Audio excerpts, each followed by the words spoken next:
India गठबंधन को एक बड़ा धक्का लगा है। अब देखिए, बीजेपी जो प्लान कर रही थी लोकसभा में 400 सीट अपने लाने की, उसके मिशन पे तो वो जुट गई है और बिहार में कह सकते हैं कि एनडीए में शामिल होने के बाद नीतीश कुमार के मजबूती भी एनडीए को मिलेगी जाहिर तौर पर। और बीजेपी को पूरी उम्मीद है कि अब नीतीश के एनडीए में शामिल होने से पिछड़ा वर्ग के वोटों का फायदा लोकसभा चुनाव में बीजेपी को मिलेगा। और साथ ही साथ इंडी गठबंधन में क्योंकि नीतीश उन कई बैठकों में भी शामिल रहे, तो अंदर के जो सीक्रेट्स हैं वो भी अब बीजेपी को पता चल जाएंगे। देखिए रिपोर्ट।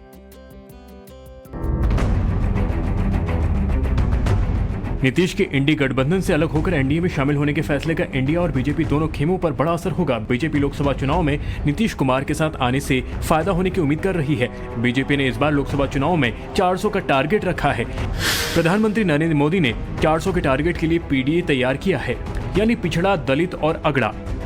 अब कैलकुलेशन की बात करें तो कुल 543 लोकसभा सीटें हैं। अगड़ा वर्ग के प्रभाव वाली कुल 412 सीटें हैं। अनुसूचित जाति के प्रभाव वाली 84 सीटें हैं और अनुसूचित जनजाति के प्रभाव वाली 47 सीटें हैं।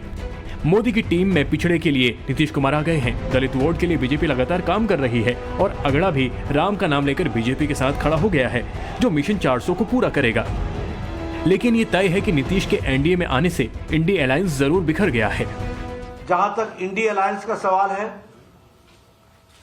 हम पहले भी मानते थे कि यह अनहोली अलायंस, ये अनसाइंटिफिक अलायंस, ये अलायंस चलने वाला नहीं है।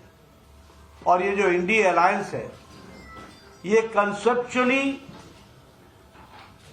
फेल कर चुका है। इंडी अलायंस का दरकना शुरू हो गया है। भले ही कांग्रेस से बड़ा असर बताने से हिचक रही हो, लेकिन इंडी अलायंस को बड़ा नुकसान तो पहुंचा ही है।